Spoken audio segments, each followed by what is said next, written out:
नमस्कार, कैसे हो आप सब लोग? बढ़िया, जबरदस्त। आप बैठ जाइए। आप अनमोल को सब जानते हो ना? अनमोल से मैंने अभी बात की। अनमोल की रैंक आप सबको पता है, रैंक 7, और इनकी जर्नी बहुत ज़्यादा इंस्पायरेशनल रही है। 3rd अटैम्प्ट में इनका फाइनली सिलेक्शन हुआ। इससे पहले इन्होंने दो अटैम्प्ट ये दे चुकी थी, और शी इज़ वेरी हम्बल, और मतलब सही में इंस्पायरेशन है। आज इस सेशन में काफ़ी कुछ आपको सीखने को मिलेगा। जो भी आपके मन में क्वेश्चंस हैं आप पूछ सकते हो, जहाँ पे भी आपको दिक्कत आ रही है एक एक करके पूछेंगे। आपका नाम क्या है? मेरा नाम गुरजोत सिंह है सर। गुरजोत जी जी सर। हाँ गुरजोत, पूछिए। मैम मेरा सवाल मैम से है। मैम एक्चुअली जब हम न्यूज़पेपर पढ़ते हैं, रीड करते हैं, तो मैम उनमें जब हम उसके नोट्स बनाते हैं तो मैम हमारा बहुत टाइम कंज्यूम होता है। और सर मैं जैसे आपका PW का वो भी फॉलो करता हूँ, जो आप एडिटोरियल डिस्कशन करते हैं डेली में भी, वो भी फॉलो करता हूँ। बट सर तब हमें टेक्निक नहीं पता कि उसमें न्यूज़पेपर कैसे, उसकी बल्कि नोट्स कैसे बनाए हैं, बल्कि ये क्वेश्चन है मेरा। आज सारे क्वेश्चंस आज अनमोल से हैं। मैं तो आपको मिलता रहता हूँ। जी जी सर। ठीक है अनमोल। गुरजोत का क्वेश्चन है कि नोट्स कैसे बनाएं। न्यूज़पेपर पढ़ते हैं और डिस्कशन भी सुन लेते हैं, लेकिन नोट्स कैसे बनाएं? तो मैं सबसे पहले ये बताना चाहूँगी कि मेरी नोट मेकिंग बहुत ख़राब है। So I am not much of a note maker myself. But current affairs की आपने बात की, तो प्रीलियम से पहले आप बैठ जाइए प्लीज़। मैंने भी न्यूज़पेपर को उतना रेगुलरली फॉलो नहीं किया था। मैंने हिंदू और इंडियन एक्सप्रेस को फॉलो किया ओनली फॉर माई मेंस। उसमें भी जो उसका एक्सप्लेन्ड वाला पार्ट होता है और हिंदू का text and context, that's what I use to follow for my mains, क्योंकि वहाँ से आपकी आंसर राइटिंग को काफ़ी हेल्प मिलती है। But if you are talking about prelims, क्योंकि अभी आप लोगों ने प्रीलिम्स लिखना है, तो उसके लिए मुझे लगता है अगर आप न्यूज़पेपर पढ़ना चाहते हैं, what you should do is, जो फ्रंट पेज है वो, जो नेशनल न्यूज़ का पेज है वो, टेक्स्ट एंड कॉन्टेक्स्ट हिंदू अगर आप पढ़ रहे हैं वो, आप इन 3 पेजेस पे फोकस कीजिए। एडिटोरियल को भी फ़िलहाल आप रहने दीजिए, इन 3 पेजेस पे फोकस कीजिए। यहाँ से टॉपिक्स उठाइए, what are the topics in news. आप फ्रंट पेज देखेंगे, आपको ED पता चलेगा, आपको इलेक्शंस पता चलेंगे, आपको डिलिमिटेशन पता चलेगा, because these are the topics which are in news right now. और एक वर्ल्ड वाला जो पेज है हिंदू का, वो देखिए, आपको UN पता चलेगा। अभी आप देखेंगे तो पैलेस्टीन, एक UNGA रेजोल्यूशन पास हुई है कि whether Palestine should be made into a state और not. What are these? Current affairs, ठीक है। इनको आप देखिए और फिर इनको आप अपने स्टैटिक नोट्स से कॉम्प्लीमेंट कीजिए। तो न्यूज़पेपर अगर आप पढ़ रहे हैं, मुझे पता है सब लोग न्यूज़पेपर नहीं पढ़ पाते हैं, and it is in my very humble opinion not even necessary. Newspaper मैं कहती हूँ मैंडेटरी नहीं है, बट अगर आप पढ़ रहे हैं तो आपको ऐसे पढ़ना है कि आपको न्यूज़पेपर से टॉपिक्स उठाने हैं और फिर खुद उनको पढ़ना है, ठीक है। अपार्ट फ्रॉम दैट, अगर आप न्यूज़पेपर नहीं पढ़ पा रहे हैं लेकिन you have to stay updated with the current affairs, then your go to should be firstly the monthly magazines. वो आप किसी भी कोचिंग की रेफ़र कर लीजिए, आप किसी भी कोचिंग की मंथली मैगजीन्स को रेफ़र कीजिए। डेली करंट अफेयर्स में भी आप ना फॉलो कर सके, कोई प्रेशर नहीं है, मत कीजिए फॉलो। मंथली मैगजीन्स आपकी सफिशेंटली कवर कर देंगी। लेकिन आपको पता होना चाहिए कि डेली न्यूज़ में क्या हो रहा है, तो आप किसी भी एक कोचिंग की जो यूट्यूब पे वीडियोज़ आ रही है वो देख लीजिए। मैं फॉलो करती थी ओनली IAS, इनके जो प्रीलिम्स बूस्टर होता था वो, and the editorial, that I use to follow on and off. Prelims booster थोड़ा ज़्यादा जस्ट बिफोर प्रीलिम्स, क्योंकि वहाँ से आपको फैक्ट्स मिल जाते हैं, है ना, जो काम में आएंगे। और उसके बाद किसी और कोचिंग के भी अगर आप देखेंगे तो डेली न्यूज़पेपर एनालिसिस वो करते हैं, राइट। किसी भी एक न्यूज़पेपर का डेली न्यूज़पेपर एनालिसिस। ये मैं आपको ऑप्शंस बता रही हूँ कि अगर आप न्यूज़पेपर नहीं पढ़ रहे हैं तो आप इनमें से कोई भी सोर्स को रेफ़र कर सकते हैं, बट मंथली इसको प्लीज़ फॉलो कीजिए, बिकॉज मंथली मैगजीन से क्या होगा, आपका रिविजन साथ साथ होता रहेगा। Don't rely solely on the PT 365, क्योंकि वो प्री से 3 महीने पहले आती है। 3 महीने पहले आप 1 साल का करंट अफेयर्स करेंगे, वो रिटेन नहीं हो पाएगा। तो इसलिए you should focus on the monthlies, ठीक है। और फिर अगर रह जाए तो फिर आप PT से उसको रिवाइज़ कीजिए लास्ट में, ठीक है। And lastly for pre specially current affairs mostly also cover होंगे आपके जो टेस्ट सीरीज़ होती है उनसे। अगर आप किसी भी कोचिंग का ओपन टेस्ट लेते हैं या जो लास्ट के टेस्ट होते हैं ना FLTs, वहाँ पे उन्होंने क्वेश्चंस जो डाले हैं करंट अफेयर्स के, वो कहाँ से डालें, लास्ट के 1 ईयर के करंट अफेयर्स से। यू सॉल्व दोज क्वेश्चंस जो नहीं होते हैं, उनके नोट्स बनाओ करंट अफेयर्स के टेस्ट सीरीज़ में से, वहाँ से भी आपका करंट अफेयर्स काफ़ी रिवाइज हो जाएगा। बट अगर आप न्यूज़पेपर पढ़ रहे हैं तो जैसे मैंने आपको बताया, टॉपिक्स नोट डाउन करो और उनको अलग से पढ़ो। आप सोचोगे कि मैं सिर्फ न्यूज़पेपर पढ़ के अपना करंट अफेयर्स कवर कर लूँगा, वो कभी नहीं होगा, because UPSC is asking current affairs from any place, Down to Earth से पूछ रहे, हिंदुस्तान टाइम्स से पूछ रहे, can you read all those न्यूज़ पेपर्स? You can't.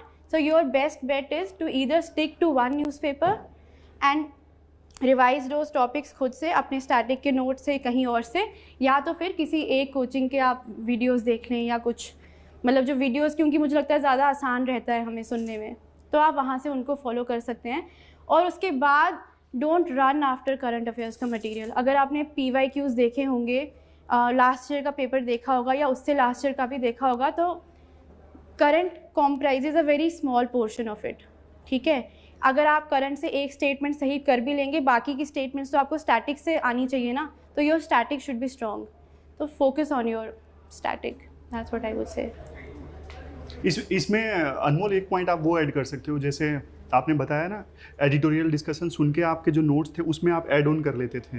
हाँ जी sir, that was mostly for mains what I used to do, because sir जब एडिटोरियल डिस्कशंस करते थे तो उसमें वो कभी कोई रैंक बता दिया इंडिया का, किसी इंडेक्स में कैसा है, या कोई ऐसा डेटा जो मेरे पास नहीं था, तो वो मैं अपने मेंस के नोट्स में या जो मैंने कोई नोट्स बनाए थे उनमें ऐड कर लेती थी. फॉर इंस्टेंस सोशल जस्टिस की हम बात कर रहे हैं या डिज़ास्टर मैनेजमेंट की बात कर रहे हैं, तो एडिटोरियल में कोई वैसा पॉइंट आ गया या कोई जजमेंट इन्होंने एडिटोरियल में डिस्कस कर दी, वो सारे पॉइंट्स करंट अफेयर्स के अलग से नोट्स बनाने की कोई ज़रूरत नहीं है, अपने स्टैटिक के नोट्स में ही आप उसको ऐड करें, अलग से करंट अफेयर्स के नोट्स मत बनाइए. जैसे कि मैम अगर कोई बिगिनर है तो उसका तो स्टैटिक अभी कवर हुआ नहीं है, तो वो क्या कर सकता है इसमें? जो बिगनर है, जिसने बिल्कुल ही अभी कुछ स्टार्ट नहीं किया है और अभी लक्ष्मीकांत नहीं पढ़ी, कोई नोट्स नहीं बनाए, वो एक टॉपिक्स का इंडेक्स बना दे कि ये टॉपिक्स न्यूज़ में हैं. ठीक है, आप बना लें आज की न्यूज़पेपर में ED, UN, UNGA, UNSC ये सब न्यूज़ में है, मैपिंग की ये चीज़ें न्यूज़ में हैं. डेली आप वो इंडेक्स बनाएं. ठीक है, थोड़ा थोड़ा अपने इंडेक्स से भी कवर करने की कोशिश कीजिए, क्योंकि न्यूज़पेपर में तो आपको एक्सप्लेनेशन नहीं मिलेगी ना ED की. ED का ओरिजिन क्या है, कौन से एक्ट से है, या स्टैट्यूटरी बॉडी है या नॉन स्टैट्यूटरी बॉडी है, ये सारी चीज़ें न्यूज़पेपर में तो कवर नहीं है. Newspaper only gives you the topic. फिर आप इनके खुद नोट्स बनाएं और आहिस्ता आहिस्ता आप देखेंगे जब आप अपना स्टैटिक भी पढ़ते जाएंगे, जब आप लक्ष्मीकांत में नॉन स्टैट्यूटरी बॉडीज़ में पहुँचेंगे, वहाँ पे तो ED पढ़ेंगे ना आप अच्छे से, वहाँ पे CBI CVC पढ़ेंगे, then you integrate those notes into this. और अलग से जो करंट अफेयर के नोट्स बनाए उनको बिल्कुल डिलीट कर दो. Everything should be in my opinion आपके स्टैटिक के नोट्स में, क्योंकि static notes are always topic wise, तो आपको पता है मुझे कहाँ जाके क्या पढ़ना है. करंट अफेयर्स के नोट्स आप डे वाइज बनाओगे, ये बनाओगे, कभी उनको रिवाइज नहीं कर पाओगे, तो वो मत करें. बेसिकली आपका मीनिंग है कि आप थीम पे फोकस करें. थीम पे फोकस करें, डे वाइज नोट्स. जी, thank you ma'am. Okay, next doubt किसका है? First of all good afternoon everyone. Sir जब मैं अपनी यूपीएससी की प्रिपरेशन कर रहा था तो सर आपकी वीडियोस जो हैं सबसे ज़्यादा मेरे को रिलेटेबल लगी थी, so it's really nice to see you in person. और आज क्वेश्चन अनमोल मैम से ही पूछने दो. अनमोल मैम, कई बार जो मेंस में क्वेश्चन आ जाते हैं जिनका आपको बहुत ही ऑब्वियस लग रहा होता है कि इसका तो नेगेटिव क्रिटिसिज्म ही आएगा आपकी तरफ से, तो उसको कैसे रिप्लेस करें कंस्ट्रक्टिव क्रिटिसिज्म के साथ? कई बार मैं वहाँ पे स्टन हो जाता हूँ. Negative criticism of the question, of the statement which is given in the question. Yes ma'am, वहाँ पे नेगेटिव हम नहीं सजेस्ट कर सकते हैं ना, तो उसको कंस्ट्रक्टिव वे में कैसे उसको अप्रोच कुछ एग्जांपल मन में आ रहे हैं जैसे? अभी तो नहीं सर, बट ये जो है इसके साथ में कभी, अब जैसे कि जो गाज़ा और पैलेस्टीन की वॉर हो रही है, अब उसमें कई बार जैसे कि वहाँ पे अब हॉस्पिटल पे भी बॉम्बिंग वगैरह हुई है, अब ये भी मतलब it's out there in the news, तो अब इसको हम कंस्ट्रक्टिव वे में कैसे रिप्लेस करेंगे? जो होल जो आइडिया है वॉर का, उसको कैसे क्रिटिसाइज भी करें और अपना सजेशन भी इसमें दें, ऐसे like. I think firstly I get his question कि कभी कभी बिल्कुल नेगेटिव ही होता है हमारा mindset. You also please set what's your name? I am Danish Kazmi. Danish, ठीक है. सो दानिश का क्वेश्चन बहुत वैलिड है. मुझे लगता है पॉलिटी के क्वेश्चंस में और IR के क्वेश्चन में हम ये ज़्यादा फेस करते हैं कि हमें लगता है ये तो आउट एंड आउट नेगेटिव है, इसका हम पॉजिटिव आंसर क्या लिखें. फॉर इंस्टेंस कभी कभी बेसिक स्ट्रक्चर पे एक बार क्वेश्चन आ गया था कि is it a right doctrine और नॉट, बिकॉज ये बहुत वेग है. तो अब मेरा माइंडसेट ये है कि हाँ ये वेग डॉक्ट्रिन है, ये तो जुडिशरी ने बनाया है, तो इसका आंसर यही होना चाहिए कि BSD should go and we should have proper criteria to decide certain constitutional cases. But UPSC does not want you to give a one-sided answer, right? UPSC wants you to give a balanced answer. तो आपको क्या करना है? आपको facts data or international bodies, like you talked about the current war which is going on, obviously they will not ask such a one-sided question. But even if they do out of the blue, you have to present both the pros and cons of the answer, right? So for instance, like they've talked about the war, I can't really frame a question right now, but in a question like this, what will your answer look like? Currently, the following conventions will apply to this war: the international humanitarian law, the 4 Geneva Conventions of 1949, because it is an international armed conflict. Then you write कौन कौन सी convention violate हो रही है, right? Civilians की हो रही है, जो ये इंटरनेशनल बॉडीज़ है लाइक ICRC, इनको टारगेट किया जा रहा है ये. But at the same time ये आपने क्या लिख दिया कि bombing on the hospitals is wrong, उसको आपने बता दिया IHL की 4 conventions. But then you write Israel also has the right to self-defense under Article 51 of the Charter, and then you quote 4-5 points in supporting this, and last में you give the recommendations based on UN Charter, Article 1, Article 2 क्या बोल रहा है, UNGA की resolutions हैं, UNSC में Chapter 7 में we have certain steps that will go about it. You have to give your answer which is very balanced and which is based on something international bodies or set bodies have already recommended. आप अपना, क्योंकि हम सबका view point है, right? किसी का view point एक चीज़ कहेगा, किसी का व्यू पॉइंट दूसरी चीज़ कहेगा, एग्जामिनर का व्यू पॉइंट कुछ और हो सकता है. आप इस कॉन्फिडेंस के साथ नहीं जा सकते कि मेरा व्यू पॉइंट और एग्जामिनर का व्यू पॉइंट सेम है. So you have to give very very balanced answers which are based on concrete data and statements, and then last में प्रेजेंट सर्टन रिकमेंडेशंस और views. Never give a one sided answer even if you think कि कोई चीज़ criticise होगी या नहीं होगी. आपको balanced answer ही देना है, and then it is up to the examiner to decide. Think that's what I used to do. ठीक है, पूछिए next. Good afternoon, Anmol ma'am and Sumit sir. Good afternoon. I'm Vasundhara Rathore. My question is that I'm a beginner. I'm in second year of the college. So what is the strategy of a college student? I'm not from the history background. I'm not from the economy background. I'm from the non-medical background, and it is very difficult for me to go through these subjects. So what will be the strategy of college going student? Currently you are in your second year. What are your subjects? Science stream? Maths and physics. Okay, BSc math. Yes. ये कर रहे हो आप. Okay. तो since you start, what is your current routine like? क्या कर रहे हो आप अभी? Ma'am, firstly I go college, then coming from that college, I directly go to the library. I spend there 7 hours. 10 PM मैं घर आती हूँ, और फिर 7 hours in the library you prepare for UPSC. yes और फिर भी टाइम नहीं मिल रहा है, और कितना टाइम चाहिए? I'm a beginner. I don't know how to. I don't have any guidance. That's why. मतलब वसुंधरा का क्वेश्चन ये है, कॉलेज के साथ में कैसे मैनेज किया जाए? I think you are managing very well. मैं तो फुल टाइम 8 घंटे पढ़ती थी, तुम तो कॉलेज के साथ 7 hours कर रही हो. Newspaper reading you doing? Ma'am, it is very difficult for me to read the newspaper on daily basis, but I try. बीच में. See, because you are in the second year, sit down Vasundhara. I think you are doing pretty well for yourself कि तुम अभी से 7 hours devote कर रही हो. I would say currently your focus with college should be on NCERTs, जो basic NCERTs की हम बात करते हैं, right? Especially history, geography, दो subjects जो आपने नहीं पढ़े हैं क्योंकि आपका science stream है, right? तो history हो गया, geography हो गया, polity, economy. These are subjects which will take time for you to understand, learn, because history में भी you have to understand the entire chronology, क्या हो रहा है. I found history very interesting subject. That's a plus point for you, right? You're finding history. The subject जो आपको difficult लग रहा है, कौन सा subject है? Economy. Then I would suggest कि आप उससे start करो ताकि थोड़ी familiarity बन जाए आपकी उस subject के साथ. By the end of third year, you will be sufficiently familiarized with economy, क्योंकि आप 1-2 साल पढ़ रहे हो, और फिर जब आप कॉम्पिटिटिव मोड में आके उसको प्रिपेयर करोगे, you will not have any problem.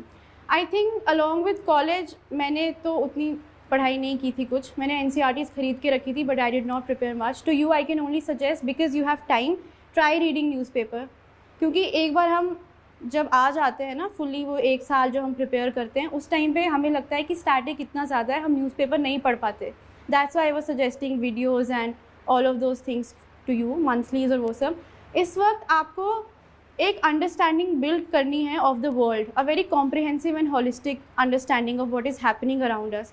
So for that I would suggest कि newspaper will be very good option for you. आप पढ़ सकते हो तो आप पढ़ो, ठीक है, क्योंकि आपको पता चलेगा कि ED क्या है, CBI क्या है, इलेक्शंस कहाँ हो रहे हैं, कॉन्स्टिट्यूएंसीज क्या है.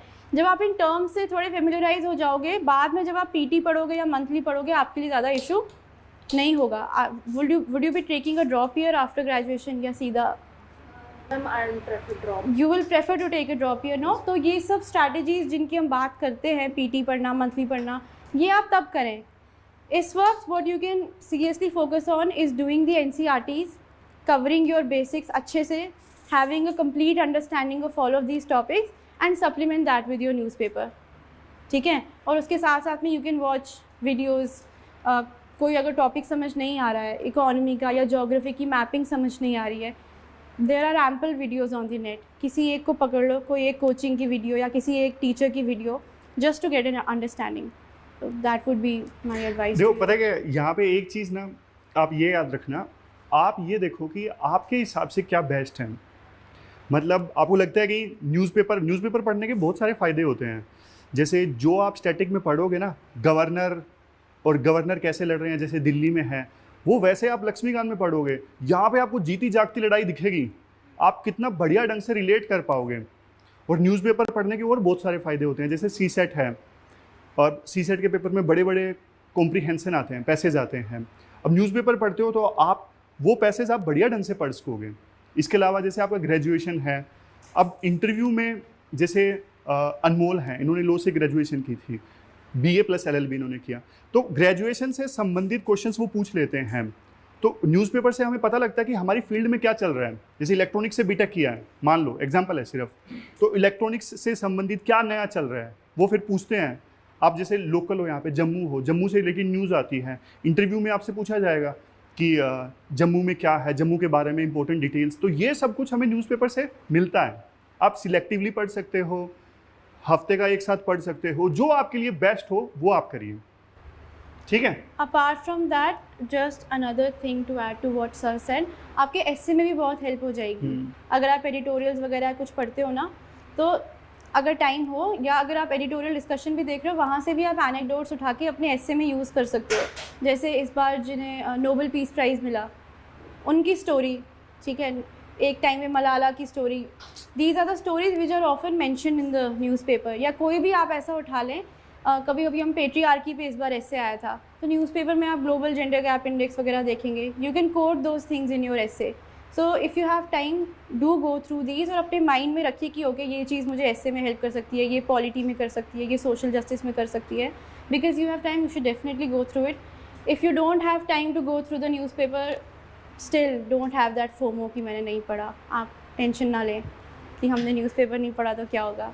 मैम जैसे जो एथिक्स का पेपर होता है मैम, उसमें हमें अपनी रियल लाइफ एग्जांपल्स पे ज़्यादा फोकस करना चाहिए, या फिर जो रिलेटेबल और जो अभी न्यूज़ में रिलेटेबल पर्सनालिटीज़ हैं मैम, उनकी जो कोटेशंस हैं या फिर उनकी जो लाइफ स्टोरी है उसको पेन डाउन करना चाहिए? Good question. एक्चुअली मुझे लगता है कि हमें it should be a mix of both, ठीक है. अगर हमारी एग्जाम्पल है कोई ऐसी जो हमें लगता है कि is very relevant to the answer, और बहुत ही सक्सेंटली वो उसको एक्सप्लेन कर पा रही है क्वेश्चन का जो कॉन्सेप्ट है, so go ahead with your example. But ऐसा होता है कि मोस्ट ऑफ द टाइम्स हमें शायद वैसी एग्जाम्पल्स ना मिलें. तो what I used to do was, हर क्वेश्चन के लिए I had made a list of civil servants who embody certain qualities. जैसे हम देखते हैं इंटेग्रिटी, सेल्फलेसनेस, राइट, एम्पैथी. तो अगर आप देखें कोचिंग्स की भी कंपाइलेशन में आपको मिल जाएगा list of bureaucrats and what they have done. But if you don't go about this route, The Better India करके एक वेबसाइट है, वो आपको हर साल की वो बताती है 10 civil servants who changed lives this year, 10 civil servants who did this. आप वो लिस्ट से गो थ्रू कर सकते हैं, बिकॉज अगर आप देखें कि उन्होंने क्या क्या किया है उस साल में, आपको हर क्वालिटी की एग्जाम्पल मिल जाएगी। तो मैंने पिछले 2-3 साल की लिस्ट बना ली थी सिविल सर्वेंट्स की, जस्ट टू राइट कि मैं अपने आंसर में इस सिविल सर्वेंट को यहाँ पे कोट कर सकती हूँ, इस सिविल सर्वेंट को यहाँ पे कोट कर सकती हूँ। अगेन अगर आप न्यूज़ देखें तो ऐसे सिविल सर्वेंट्स की भी एग्जांपल्स आती हैं जो अपनी पावर को अब्यूज़ करते हैं, राइट। कोविड के टाइम हमने काफ़ी एग्जांपल्स देखी, civil servants abuse misuse their powers, उनको भी आप कोट कर सकते हैं। आंसर राइटिंग की प्रैक्टिस कब से स्टार्ट करनी चाहिए, और साथ में कि जैसे जैसे एक कंपोनेंट ख़त्म होता है या हम 2 कंपोनेंट एक साथ पढ़ते हैं तो मतलब आंसर राइटिंग साथ में ही करनी चाहिए या फिर ख़त्म होने के बाद, क्योंकि बाद में तो भूल जाता है ना सब, तो स्टार्टिंग में और लिखना नहीं आ रहा होता है। तो कुछ बता दें।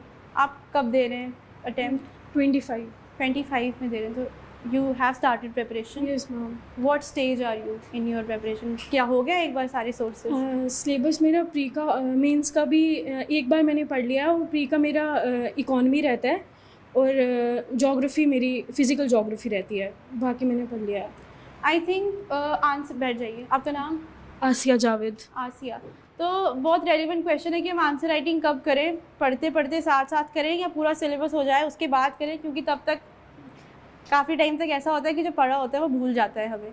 तो आई वुड सजेस्ट, क्योंकि अभी आपके पास टाइम है, आप 25 का अटेम्प्ट दे रहे हैं, you should first try to complete all your syllabus once, क्योंकि आंसर राइटिंग के लिए आपको कुछ ना कुछ तो दिमाग में रिटेन होना चाहिए, right. You should have a basic understanding of something, तभी आप आंसर देख के एटलीस्ट ये समझ पाएंगे कि उस क्वेश्चन में लिखना क्या है, ठीक है। So for that you have to complete your syllabus once.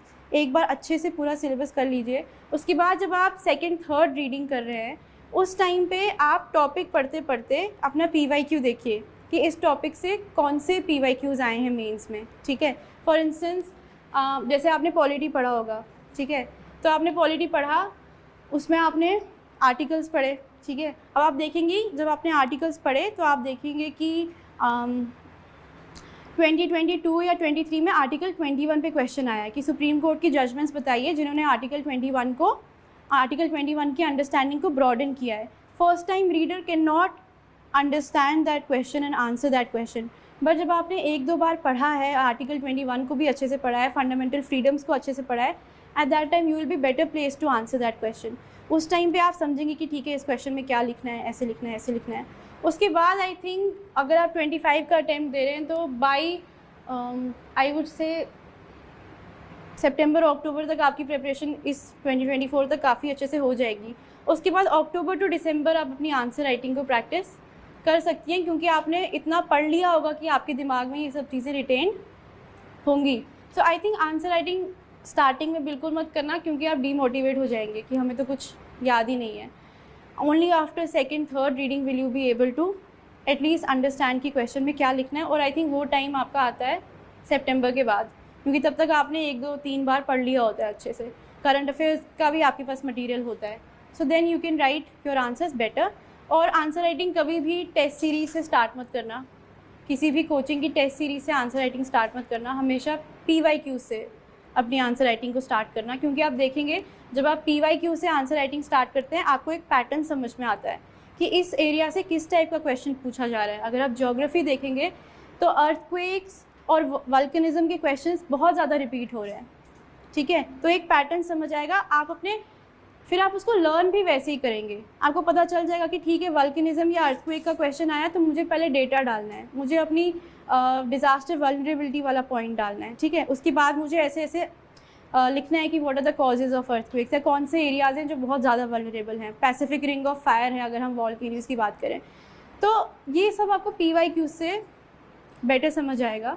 Then you can start with your answer writing, and by December if you are able to finish your answer writing and revision, उसके बाद you can again restart prelims का। Ma'am mapping के लिए पूरा at least मतलब जो जैसे news में आएगा वैसे पढ़ना है या फिर सब चीज़ें पढ़नी है? एक बेसिक अंडरस्टैंडिंग तो होनी चाहिए हमें मैपिंग में, इंडिया की भी और वर्ल्ड की भी, कि कौन कौन सी इंपॉर्टेंट लोकेशंस हैं, माउंटेन रेंजेस कौन सी कहाँ पे हैं, highest mountain, lowest mountain, specially India में जब हम देखते हैं। For instance environment and geography में it's very important that you know कौन सी वेटलैंड है, कौन सा नेशनल पार्क है, वाइल्ड लाइफ सेंचुरी कहाँ है, एंड देन कौन सा रिवर कहाँ से पास कर रहा है। These are certain things which are very important. But if you talk about the world map, उसमें पहले तो वो जो आते हैं ना ब्लैंक मैप्स, वर्ल्ड मैप, उसमें आप खुद मैपिंग करें कि कौन सी चीज़ कहाँ कहाँ है। वो जो अगर हम यूएस कनाडा की बात करें तो 5 लेक्स हैं, इम्पॉर्टेंट रेंजेस कहाँ पे, माउंटेन रेंजेस कहाँ पे हैं। Then you talk about important volcanoes, उनसे भी जो पीक्स बनी हैं ये भी आप देखते हैं। आप प्लीज़ बैठ जाइए। ये आपकी बेसिक मैपिंग हो गई। उसके बाद आप देखते हैं कि न्यूज़ में कौन कौन से प्लेसेस इंपॉर्टेंट हैं। अगर आप 2023 का प्री का पेपर देखें तो उन्होंने पूछा है आपसे गोलान हाइट्स कहाँ पे हैं, ये सारी लोकेशंस कहाँ पे। Why? Because they have been in news. अब Russia Ukraine war has been in news for so long, तो obviously they will ask questions. वो मैपिंग आप न्यूज़पेपर या किसी भी करंट की, अब आप देखेंगे if you follow any monthly magazine और पीटी, उनके लास्ट पे मैपिंग का भी दिया होता है, what are the places in news. But I think apart from that जो आप वीडियोस देखते हैं ना करंट अफेयर्स की, there also they talk about the places in news. आप ओनली IAS की देख लीजिए, स्लीपी क्लासेस की देख लीजिए, किसी भी इंस्टीट्यूट की देखेंगे आपको प्लेसेस इन न्यूज़ का पता चल जाएगा। सो आपने जो वो मैप ख़रीदा है या अगर आप खुद बना रहे हैं मैप, तो आप उसमें यू कीप ऑन मार्किंग कि ये एरिया है and why is it in news. अब for instance critical minerals are very important, तो कोबाल्ट कॉन्गो में था, ये इस बार का प्री का क्वेश्चन था, राइट, कि कोबाल्ट कहाँ पे पाया जाता है। सो आई थिंक ये थोड़ा when you keep on following the current affairs by any which way, you will get to know कि what are the important places in news. खुद आप मार्क करते चाहिए और by the end of the time और the year you will be well versed. Good afternoon ma'am. Good afternoon sir. Ma'am as a beginner हमें काफ़ी confusions होती है कि हम किन सोर्सेज को फॉलो करें।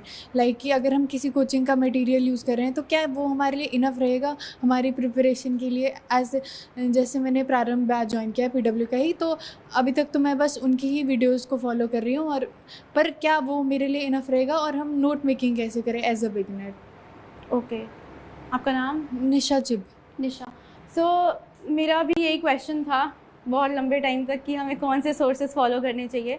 मैंने भी बहुत सारी टॉपर स्टॉक्स देखी थी और फिर उन सबकी लिस्ट बनाई थी कि कौन सा टॉपर कौन सा मटेरियल रेफ़र कर रहा था, और ऐसा करते करते मेरे पास 10 पेजेस की लिस्ट हो गई थी सिर्फ सोर्सेज की, जो कि ऑब्वियसली मैं फॉलो नहीं कर सकती थी।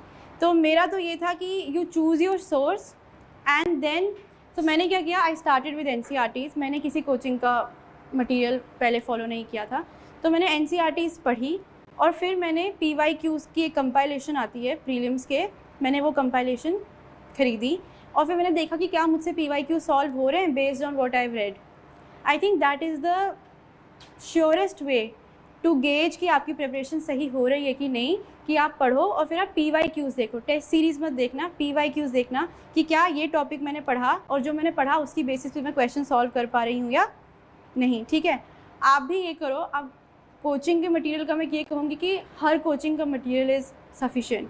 कोई भी कोचिंग करो, ये कभी मत करना कि एक कोचिंग का मटेरियल से पढ़ रहे हो, एक कोचिंग ली है और फिर फोमो हो गया कि फ्रेंड ने दूसरी कोचिंग ली है उसके भी मटेरियल से पढ़ो, because the moment you do it you are doomed. The moment आप 2 सोर्सेज से एक ही चीज़ पढ़ेंगे नहीं हो पाएगा, क्योंकि आपका फंडा होना चाहिए NCERTs, बेसिक बुक्स, और अगर आप कोई कोचिंग को फॉलो कर रहे हैं तो फिर उस कोचिंग का मटेरियल, बिकॉज कोचिंग ने भी वो मटेरियल लिया है ना, बुक से ही लिया है कोई अपने, it's not an innovation, right. So they will have the entire sufficient ample material जिससे आपको पढ़ना है। डिफरेंस कहाँ आता है, आप देखेंगे कि हर कोचिंग से बच्चा क्वालिफाई कर रहा है ना, हर कोचिंग के फाउंडेशन कोर्स से बच्चा क्वालिफाई कर रहा है। It means the difference is in your own study pattern, in how you study, it's not the difference in the material. ठीक है, तो अगर आपने वो ट्रिनिटी जो कहते हैं ना, basic books, test series and PYQs, अगर आपने इसको अच्छे से फॉलो किया, you will ensure success. Even if you don't get success, ensure तो आप कर लोगे कि प्री मेंस क्वालिफाई हो जाएगा। ये मत रखना कि मैं कोचिंग का मटेरियल सफिशिएंट है या नहीं है, don't fall in that trap, because उससे क्या होगा, आप बस डिफरेंट कोचिंग्स में एनरोल हो जाओगे, रिजल्ट नहीं आएगा। तो मैम, और इकोनॉमी को अप्रोच कैसे करें?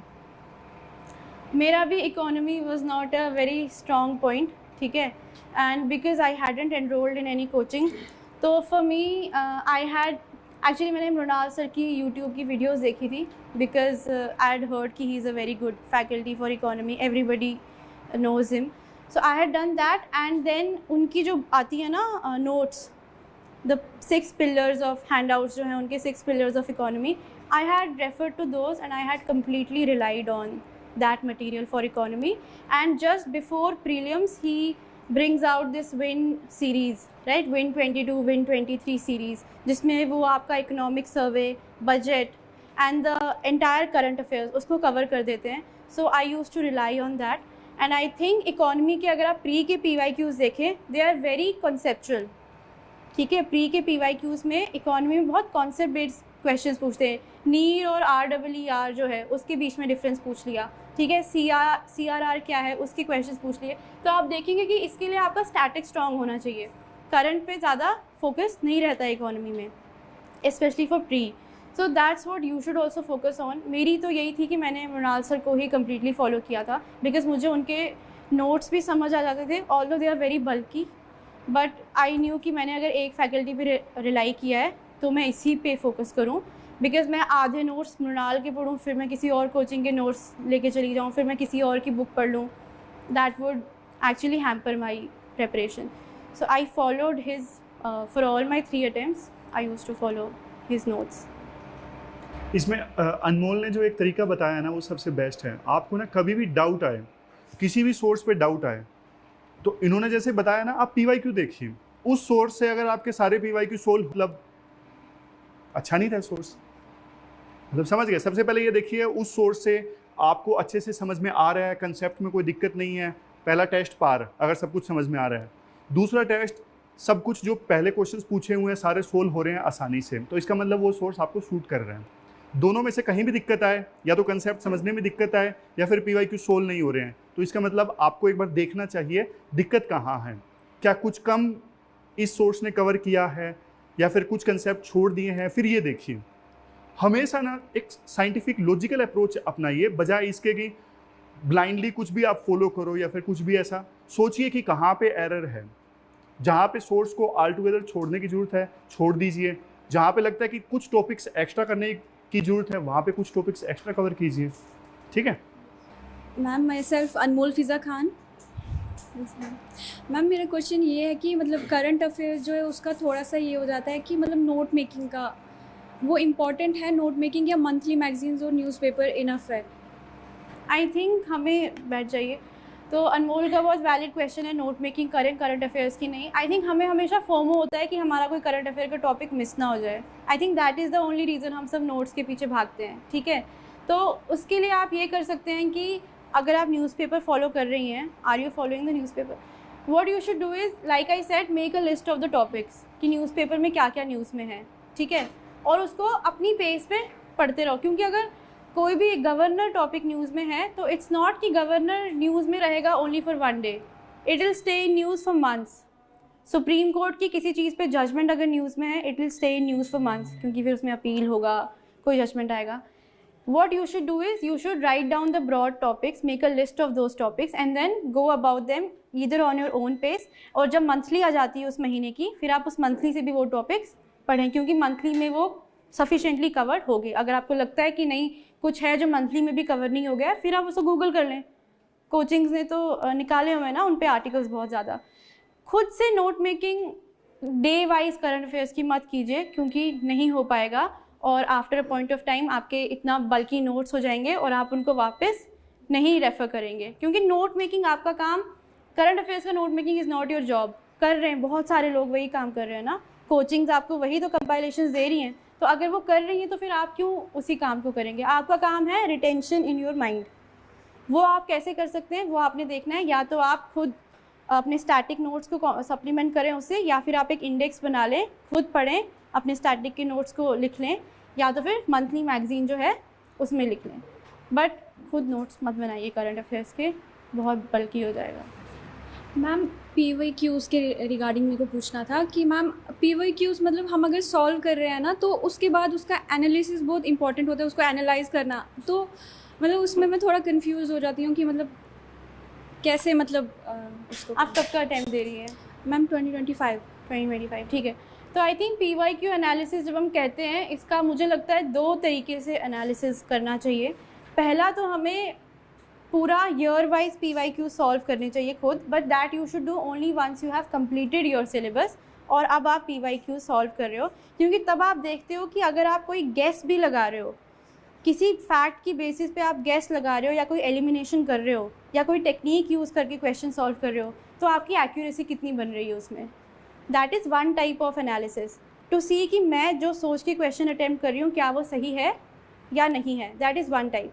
सेकेंड आ गया जो हम प्रेपरेटरी फेज़ में करते हैं, जो आप इस वक्त करेंगे, वो है टॉपिक वाइज PYQ करना और उसको एनालाइज करना। ठीक है, फॉर इंस्टेंस जब आप PYQ करते हैं तो क्वेश्चन किया, आंसर मार्क किया, अब यह आंसर आपका या तो सही होगा या गलत होगा। गलत है तो ऑब्वियसली आप वापस जाके रिवाइज करेंगे, सही है तो भी आपने छोड़ नहीं देना है उसको वहाँ पे, फिर आपने जो बाकी के 3 ऑप्शन हैं जो आपने नहीं किए उनको भी पढ़ना है। ठीक है, PYQs का सबसे इंपॉर्टेंट ये रहता है कि जो आपके बाकी के ऑप्शंस हैं you also read about those, और फिर आप देखो कि क्या इनमें से कुछ अभी करंट में तो नहीं इम्पॉर्टेंट, अगर है तो then you focus more on that, आप उसकी भी नोट्स बनाते हो। फॉर इंस्टेंस एक बार अंडर 2 कोरिलेशन या कोई ऐसा कोरिलेशन था, एक ऑप्शन था, ठीक है, एंड नेक्स्ट ईयर उसी पे क्वेश्चन आ गया PYQ में, which means it is important to go through the options also. So currently because you are preparing for 2025, आप अभी PYQs टॉपिक वाइज कर रही होंगी, तो आपको समझना है कि वो टॉपिक क्या है, because that topic is important because UPSC has asked us. तो आप उस टॉपिक पे ज़्यादा फोकस करेंगी और आप उसके ऑप्शंस पे भी ज़्यादा फोकस करेंगे। So that is how you analyze. एक क्वेश्चन और था मेरा, मैम आपकी CSET स्ट्रेटजी क्या थी, कि आप शेयर कर सकते हैं? मेरी टू बी ऑनेस्ट CSAT के लिए कोई स्ट्रैटेजी नहीं थी पर से, मैंने कोचिंग भी नहीं ली थी। मेरा जो कंफर्टेबल था एरिया CSAT के लिए that was English comprehension, so I was always very comfortable with that. Along with that I used to attempt the logical reasoning वाला part, right. So for math I used to watch only for certain topic, certain videos जो भी YouTube पे available हैं। PYQ solve कर रखे हैं बहुत सारी कोचिंग से यूट्यूब पे ही, so I used to go through those videos, but I never, so this is a mistake you should not make, कि मैंने मैथ में बहुत कम टॉपिक्स प्रिपेयर किए थे, number system, time and work, these certain topics I had only prepare these topics because I knew कि मेरा comprehension is a strong area, so I just focus more and more on that just to ensure कि मेरा कुछ करके CSAT qualify हो जाए, right. But the thing is CSAT is also getting tougher by the day, so I think you should identify कि आपका strong area कौन सा है। कॉम्प्रिहेंशन है, मैथ है, LR तो सबका ही होता है आई थिंक, सो LR पे उतना फोकस ना करते हुए मैथ या कॉम्प्रिहेंशन में से कोई एक एरिया चूज़ कीजिए और उसको अच्छे से प्रैक्टिस कीजिए। And for those who do not have math background, जिनका मैथ में नहीं है उतनी expertise, you should start watching किसी भी कोचिंग की वीडियोज़ जो हैं परम्यूटेशन कॉम्बिनेशन पे या नंबर सिस्टम पे, and just try to learn from those and practice your PYQs। I think math के लिए मैंने CSAT के लिए मैंने कोई टेस्ट सीरीज़ नहीं दी थी, only the PYQs I used to attempt those. Thank you, ma'am. All. Good afternoon, sir. Good afternoon, ma'am. Ma'am, firstly, congratulations on achieving your wonderful feat. Thank you. And my name आपका is नाम क्या है? Sohail. Suhail. Yes, ma'am. Ma'am, my question is, sometimes during preparation, self-doubt kicks in. थोड़ा Sorry? जोर से बोलना, self doubt. Self-doubt kicks in sometimes. So how you use it to address that? And is something that you use having a plan B in your mind during your preparatory days. फिर आप failure उसको कैसे manage करें? Right, self doubt तो मुझे अभी 16 अप्रैल तक था, ठीक है, तो वो 16 अप्रैल को ही ख़त्म हुआ सेल्फ डाउट। आई थिंक सेल्फ डाउट किसी के अगर नहीं है तो good for you, very good if you don't have self doubt. मेरे लिए तो हमेशा से था। बैकअप ये था कि till 2022-23 my backup was that I would go for judiciary के एग्ज़ाम्स और I would practice law because I have done my graduation in law, so I had that backup in mind that I will have some sort of employment. 2023 में I qualified JKS, so that was an added backup. But उससे पहले जब self doubt होता था, so I would just tell my self that खुद ही आई हूँ मैं इस जर्नी में, सो I had actually weighed all the pros and cons of this examination. मुझे पता था कि 6 के 6 अटैम्प्ट्स भी लग सकते हैं, तो जब वो कहते हैं ना ओखल में सर डाल दिया तो फिर मूसल से क्या डरना, that was my mind set also कि अगर UPSC ने 6 अटैम्प्ट्स दिए हैं तो 6 attempts I have to try no matter what. And I think self doubt तब आता है जब प्री क्वालिफाई नहीं हुआ, फिर मेंस क्वालिफाई नहीं हुआ नेक्स्ट टाइम, तो सेल्फ डाउट ऑब्वियसली आया। बट आई न्यू कि कुछ तो मैं सही कर रही हूँ ना, तभी एक एक स्टेज क्वालिफाई हो रही है, राइट। सो बस वही बिलीव था कि कुछ भी करना है, this is the process, you have to go through it. And then I think उसके अलावा आई वुड से कि the biggest antidote of self-doubt is if you have some sort of spiritual connection with the universe or with whatever God you follow or believe in. I think जब आपको बहुत self-doubt हो and you think आपसे कुछ नहीं होगा, you go and you sit and you think कि something has brought me यहाँ तक, ठीक है, तो आगे भी वही ले जाएगा। अभी ethics की हम बात करें तो ethics में I think sir would also know and I have talked about this. We talk about निष्काम कर्म, right? You do your action without thinking of the consequences. That is what even I used to do, that after a point of time आप अपना कर्म करते हैं, you do your task and then you leave it to the universe, you leave it to God. And I think जब आपने छोड़ दिया हो किसी हायर पावर के हाथ में सब कुछ, तो फिर आपका सेल्फ डाउट ख़त्म हो ही जाता है। पूरी तरह से नहीं भी होगा, to an extent हो जाएगा, that now the universe will take care of it. That is all. Good afternoon sir, good afternoon ma'am. Ma'am मेरा एक क्वेश्चन था कि कंसिस्टेंसी कैसे मेंटेन करें, कि जैसे एज अ बिगिनर हम स्टार्ट तो कर देते हैं, लेकिन फिर वही सेल्फ डाउट की बात आ जाती है मैम। सेल्फ डाउट होता है, फिर लगता है कि पूरी अभी यंग एज है, यंग एज ही इसी में लगा देंगे, और सबको पता है कितनों का होता है कितनों का नहीं होता, वो तो एक ऑब्वियस ही बात है। तो मैम फिर कभी कभी कैसे ख्याल आता है यार छोड़ो पर इतना सिलेबस है, जैसे 2 महीने प्रिपेयर किया, फिर लगता है यार चलो कुछ और ही करियर फील्ड चूज़ कर लेते, तो उसको ऐसे कैसे कंसिस्टेंट वे में लेके चलें? Right, good question. मुझे भी लगा था कि मैं 28-29 तक आई will be in this journey only, और उसके बाद अगर मैं लॉ की प्रैक्टिस भी जाती हूँ तो I will be a very late starter, तो मेरा तो वहाँ पे भी मुझे सक्सेस नहीं मिलेगी। तो ये क्वेश्चंस डेफिनेटली आते हैं। मुझे लगता है कंसिस्टेंसी को चैलेंजेस सिर्फ एक्सटर्नल नहीं होते, इंटरनल भी होते हैं। हो सकता है आपका खुद मन नहीं कर रहा पढ़ने का, that is one sort of challenge to consistency. Second is बाहर से कोई इमरजेंसी आ गई, फैमिली में कुछ हो गया, चला गया ना, your mind is completely disturb, you will not be able to study because family में कोई प्रॉब्लम आ गई, कोई और एक्सटर्नल रीज़न हो सकता है। I think in all those times you have to kind of remember why you started. आप खुद ही आए ना यहाँ इस जर्नी में, है ना, कि किसी ने फोर्स किया, कोई फोर्स करे भी, फिर भी ये हमारा खुद का डिसीजन होता है कि हमने बनना तो है, सबको IAS बनने का शौक़ तो है, खुद ही है। तो अगर आपने ये डिसीजन लिया है then you have to stick by it, because उसके बाद सक्सेस होगा या फेलियर होगा, जो आप इंसान बनोगे after you have devoted a good number of years to this examination, you will be a completely different person. And I think UPSC की preparation is one such preparation which will actually alter your personality. उसके बाद तुम किसी भी field में जाओगे ना, you will do well. And we have many examples of that कि UPSC के प्रोसेस के बाद जो भी निकलता है बाहर, दे are a completely transformed person, they are able to do well wherever they go, ठीक है। UPSC you have many examples in that. I will sir is a right पता है क्या, नहीं मैं ये कह रहा था, देखो 2 साल तक ना, 1 या 2 साल तक अपना बेस्ट दो, मतलब इनमें सेल्फ डाउट बिल्कुल भी नहीं आना चाहिए। ये तो मान के चलो कि 1 या 2 साल, ये 3 साल, जो भी आप मान के चलो, वो तो मैं अपना बेस्ट दूंगा, कुछ भी हो जाए, ये तो मैंने ठान लिया, इतना गैम्बल तो मैं खेलूंगा। उसके बाद आप अपने ना प्लान बी की तरफ आ जाओ। प्लान बी होना चाहिए सर, होना चाहिए। 2 अटेम्प्ट के बाद तो आप प्लान बी आपके माइंड में ज़रूर होना चाहिए 100%, बजाय इसके कि मतलब ये सिचुएशन आए कि 6 के 6 अटेम्प्ट पूरे हो गए या फिर जितने भी अटेम्प्ट है, उसके बाद हम सोचना स्टार्ट करें कि अब लाइफ में क्या करना चाहिए। वो स्टेज नहीं आनी चाहिए, पहले से पता होना चाहिए 2 अटेम्प्ट मैं दूंगा, 2 अटेम्प्ट तक मेरा सब कुछ तैयार है, सारा सिलेबस मैंने कवर कर लिया, छोटे नोट्स मेरे पास हैं रिवाइज जल्दी से करने के लिए। अगर और सही बात है, देखो 2 साल आपने बेस्ट दे दिया ना, कुछ भी बचेगा नहीं, है ना अनमोल, आप अपना बेस्ट दे चुके होंगे।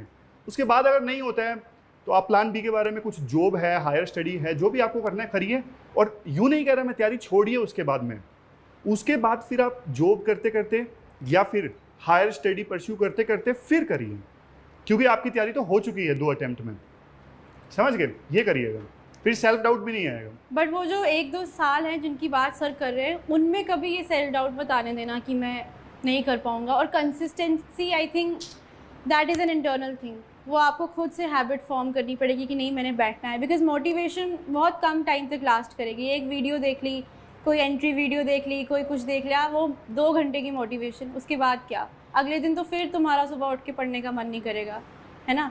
सो for that you have, it has to be something internal. अपना what I used to do is very shortly अपना वाई और why I have entered into this service, certain instances in my life very personal जिन्होंने मुझे prompt किया, ये सब मैंने लिख के रखे थे और मेरे सामने जो दीवार थी स्टडी टेबल के वहाँ पे I had pasted them.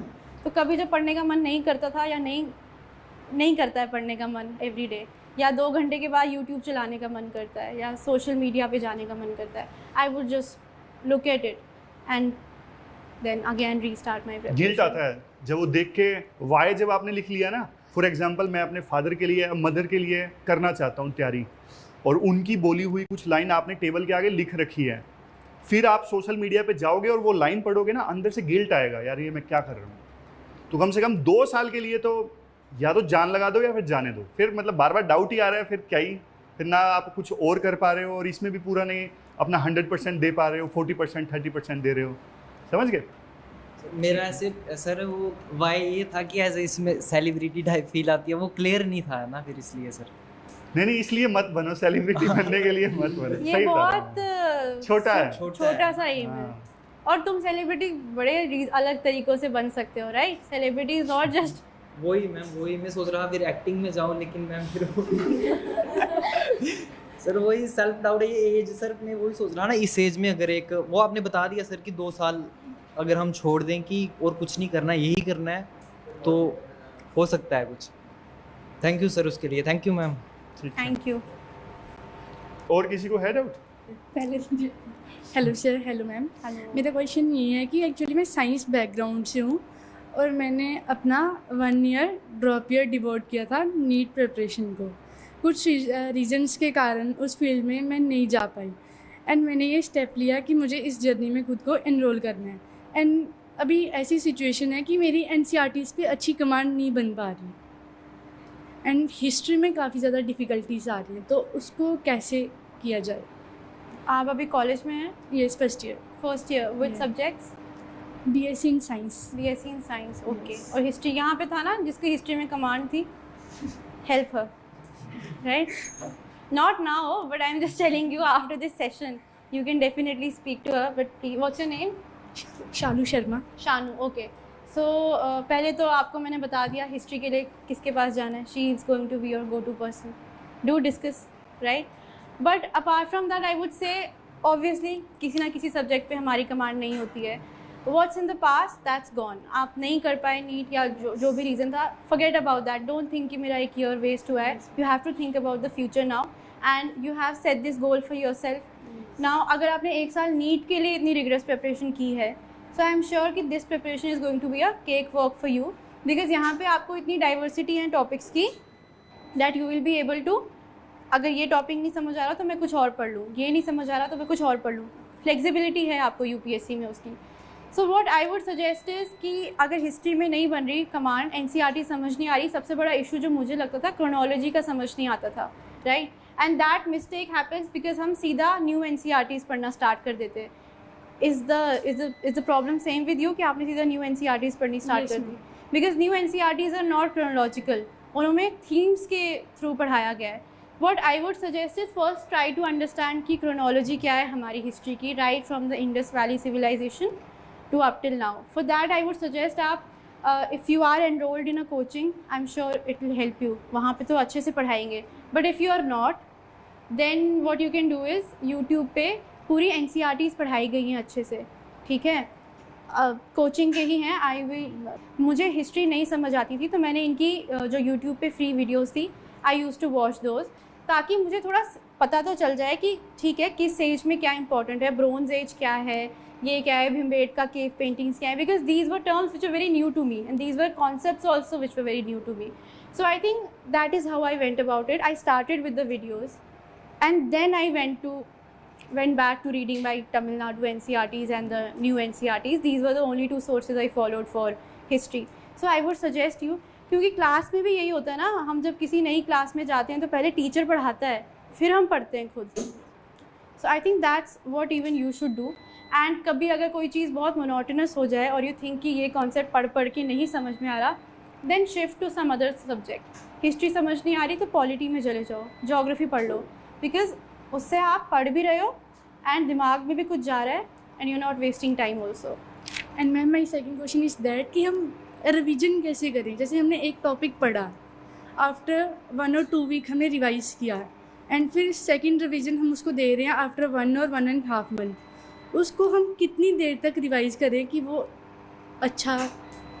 I think 1 और 2 वीक्स के बाद किसी टॉपिक को रिवाइज करना, यू कैन चेंज इट। मैं तो 1-2 दिन के बाद उस टॉपिक को रिवाइज करती थी, because it's not very fresh in your memory. 1-2 weeks के बाद आपको बहुत कम याद रहेगा वो टॉपिक, क्योंकि कॉलेज के साथ इस चीज़ को मैनेज करना डिफिकल्ट है। You are in first year right, Yes. You have sufficient time, but your problem should be कि जो भी मैं पढ़ूँ वो रिटेन रहे फॉर लॉन्गर ड्यूरेशन।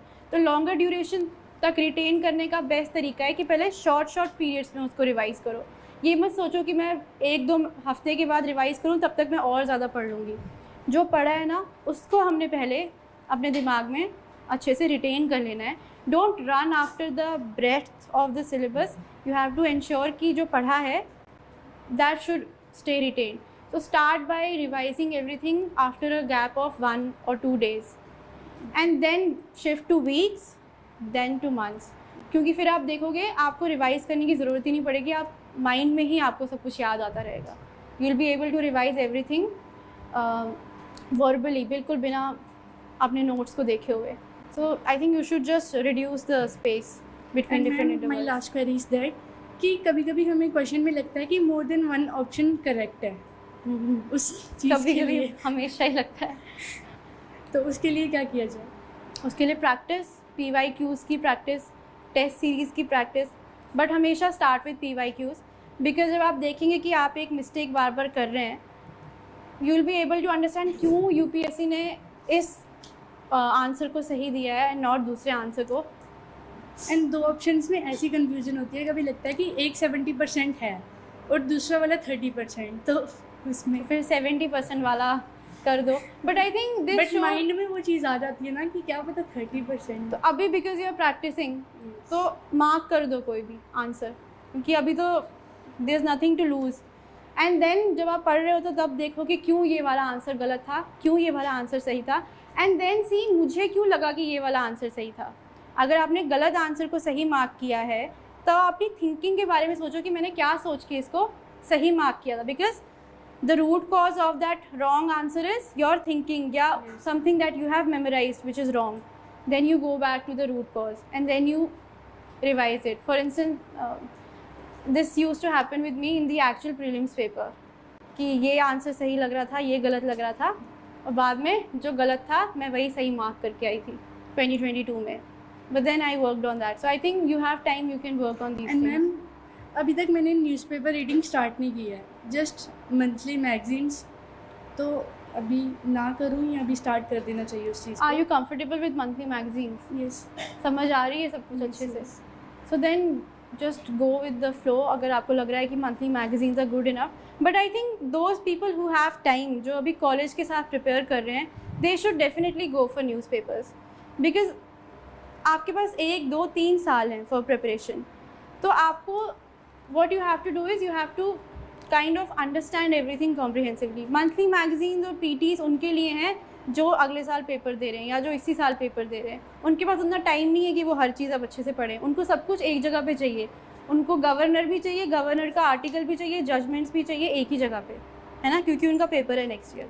आपका नहीं है, आपको थोड़ी ब्रॉडर अंडरस्टैंडिंग चाहिए। You should have a complete idea what's happening. You can actually start with newspaper because इससे आपकी रीडिंग स्किल्स, कॉम्प्रिहेंशन स्किल्स, सारी ही स्किल्स को हेल्प मिल रही है।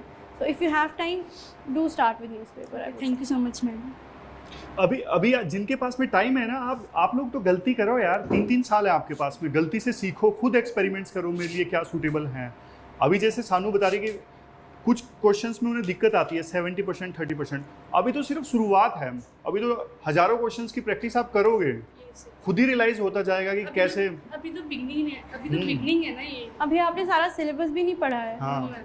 आप जब 3-4 रीडिंग्स करोगे आपको पता चलेगा आपकी फर्स्ट रीडिंग की understanding was completely wrong. You will understand something new with each consequent reading. So just give yourself time because you have a lot of time.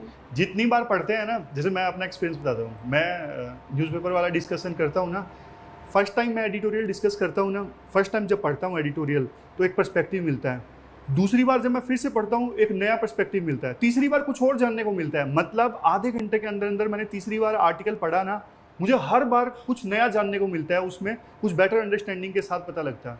वैसे ही है सब कुछ, समझ गए? ठीक है, कुछ और क्वेश्चंस लेकिन थोड़ा जल्दी जल्दी। Yes sir. बहुत जल्दी जल्दी, ठीक है। Good evening sir. Good evening ma'am. मुझे ये डाउट है कि आप एज अ बिगिनर हमें कुछ एडवाइस दे सकते हो जिन चीज़ों का हमें ध्यान रखना है, एंड कोई ऐसी चीज़ें जिन पे हमें कमांड बनानी है अभी से ही, क्योंकि अभी मैं सेकेंड ईयर में ही हूँ। तो I think as a beginner आपको ध्यान रखना है इस बात का कि आपकी सारी की सारी NCERTs वो आपकी अच्छे से कवर्ड होनी चाहिए, और उनके नोट्स, स्पेशली अगर हम हिस्ट्री की NCERTs की बात करें या ज्योग्राफी की NCERTs की बात करें, तो उनके जो कीवर्ड्स हैं ना important, you should have made notes for those. ठीक है, आप देखिए NCERT से प्रीलिम्स के क्वेश्चंस आते हैं, right? You have to make notes of that अभी से, सो दैट जब आप एक साल का ड्रॉप लेके पढ़ेंगी for your UPSC, you should not touch your NCERTs then. So your NCERTs should be completely brushed up and revised and everything. And secondly, right now because you have time, I would say don't run after test series. PYQs को अच्छे से करो, PYQs को पढ़ो। अगर आपका कभी question practice करने का मन है, go through the PYQs and not the test series. And lastly, keep a tab on the current affairs. क्या हो रहा है? For that you can, I think you should start with newspapers because you are still in college. So your NCERTs अभी basic books भी पढ़ने की ज़रूरत नहीं है, जो स्टैंडर्ड बुक्स है ना, don't go after those. Third year में you can start maybe, but right now your NCERTs should be brushed up, your PYQs should be done with, and then current affairs. These three things. And what about the mistakes which we should avoid right now? Mistakes, don't run after material. So we say that work stretches to fill in the time जो हमारे पास होता है, and क्योंकि आपके पास बहुत time है, आप सोच रहे होंगे कि मैं इस कोचिंग का भी मटेरियल ले लूँ, इसका भी ले लूँ, ये कोचिंग भी अच्छी है, इसकी भी वीडियो देख लूँ, और आप एक ही चीज़ 4-5 जगह से पढ़ेंगे और लास्ट में आपको याद कुछ रहेगा नहीं। तो don't run after the material, don't have that FOMO, that fear of missing out कि ये इस कोचिंग से पढ़ रही है, इसका मटेरियल यूज़ करिए। Don't do that. 1-2 sources maximum are more than enough for any topic. So my suggestion would be कि don't run after material. That is the biggest mistake you will make. और 1 से 2 coachings की test series they are more than enough for the next year जब आप test series देंगे. That is all. These are the mistakes. myself Dushyant ma'am, जैसे आपने material का बताया तो ओल्ड NCERT और तमिलनाडु बोर्ड की पढ़ना इंपॉर्टेंट है। आई थिंक मैंने इसलिए पढ़ी थी तमिलनाडु की बिकॉज मुझे क्रोनोलॉजी का उतना आइडिया नहीं था, ठीक है, तो वो समझने के लिए मैंने तमिलनाडु की NCERT पढ़ी थी। ओल्ड NCERT मैंने नहीं पढ़ी थी। तमिलनाडु की NCERT के बाद मैंने न्यू NCERTs रेफ़र की थी, क्योंकि जो कीवर्ड्स हैं ना बहुत सारे एंशियंट के, मेडिवल के, वो आपके न्यू NCERTs में दिए हुए हैं। जो थीम्स इन NCERTs हैं क्लास 11-12 की, और जो फाइन आर्ट्स वाली NCERTs हैं, सो उसके लिए मैंने वो रेफ़र की थी। आई थिंक जिनको क्रोनोलॉजी का आइडिया नहीं है हिस्ट्री में, and I am stressing on chronology because it's very important, question आते हैं, they should definitely refer to either the old NCERTs or Tamil Nadu. I had personally preferred Tamil Nadu NCERTs. Good evening, ma'am. Good evening, sir. Ma'am, my question is like, abhi after all this discussion, I want to know that what is the importance of NCERT in this preparation, because like I am enrolled in some program in this coaching. So we are covering history and every subject. So if I study history from only IAS and we have Sampoorn book also, like their material. So what is the importance of NCERT in my life if I'm just preparing from only IAS, and that too Sampoorn if I'm referring to, because I will study same topics from Sampoorn, and then is it important for me to go again to NCERT and go through the same topic? I get your question, a very valid question. इसमें NCERT तो है ना आपके course में, उसमें प्रारंभ में? नहीं सर, मैं संकल्प का स्टूडेंट हूँ सर। अच्छा, आप संकल्प? हाँ, पहले आप बोलिए। सो आई एम सर्टनली, मुझे नहीं पता है कि आपकी जो कोर्स का मटेरियल है उसमें क्या क्या दे रखा है। Is the NCERT completely covered? क्योंकि मैंने obviously I have said this earlier also, I am just repeating my point. I hadn't referred to any coaching material, so for me NCERTs were the go-to point for starting. So मैं तो उन्हीं की बात करूँगी because that's what I know about. So if anybody asks me, I'll suggest the NCERTs only. So I'm not sure, you can ask sir, he'll help you much better, but I think you can definitely compare NCERT का कोई chapter and then your course का material, and if you think कि repetition ही है then no need to go for it.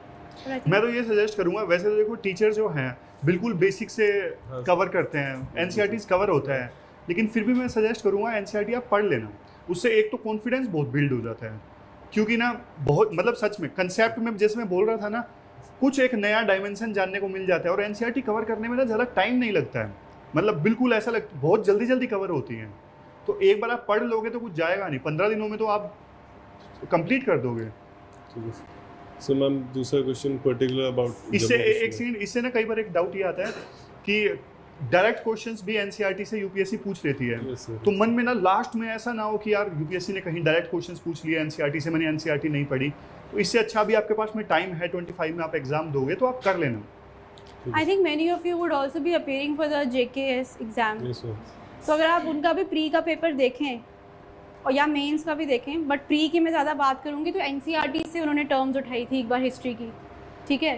So I think मन में कोई वो ना रहे कि मैंने नहीं पढ़ा, FOMO again. So I think you should definitely go for NCERT, because I have seen जो उनका फिगर्स होती हैं या पिक्चर्स होती हैं, उनके नीचे जो लिखा होता है फुट नोट में, questions are being asked from there also, so it won't do you any harm if you go through the NCERTs. Definitely. But add up हो जाएगा चीज़, इसीलिए I'm thinking because I'm not that much into reading things, reading books, but that's why I'm asking this question, if it is sufficient, like if I go through only one thing.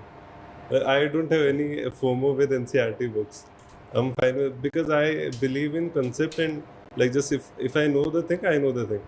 Yeah, see, conceptual clarity जहाँ से मिले, take it and then move forward. But UPSC is not only asking concepts, right? It's asking पता नहीं कौन सी term, फमान, right? Coin का नाम, किसी literature के किसी author का नाम. So UPSC is asking you factuals also. For that, why just have this in mind कि मैं NCERT नहीं पढ़ूँ? क्योंकि हो सकता है कोई तुम्हें concept या कोई word या कोई ऐसी term हो जो NCERT में दी हो, coaching के notes में miss हो गई हो. So for that, you should just go through it, जल्दी make note of those terms, some factoids, and then move ahead with it. Ma'am, other question is like for GKS, the history part. I recently checked the mains questions of GKS.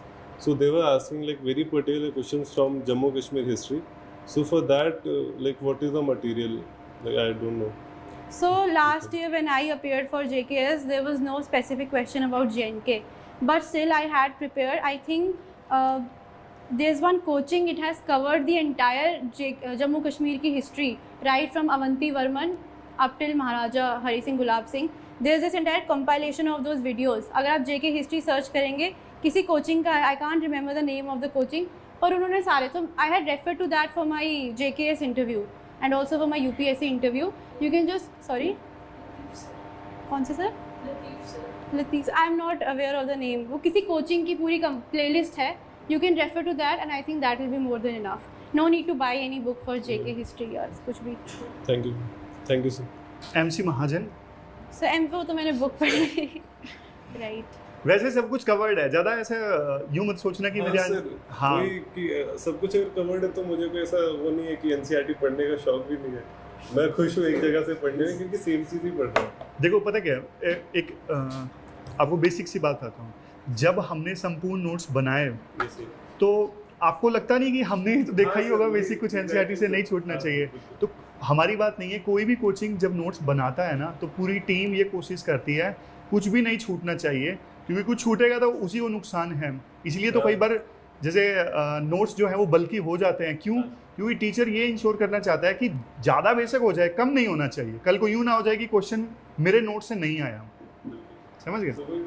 जो coaching के notes मुझे वो ज़्यादा लगे कि बहुत ज़्यादा holistic है, सब कुछ कवर्ड है इसमें. सही है.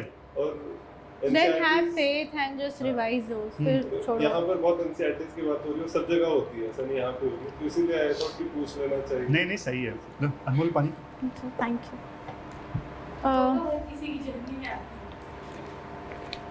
Depends on you. मैं तो बहुत जल्दी डिस्ट्रैक्ट हो जाती थी और प्रोक्रेस्टिनेशन भी बहुत करती थी. सो आई वुड जस्ट, मेरे पास अपनी मदर का इंस्टाग्राम का वो था बिकॉज अपना आईडी नहीं था, आई न्यू कि वो डिस्ट्रैक्शन होगा।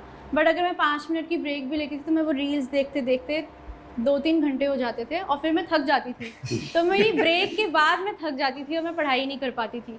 सो आई थिंक ये डिस्ट्रैक्शन तो सबकी लाइफ में है।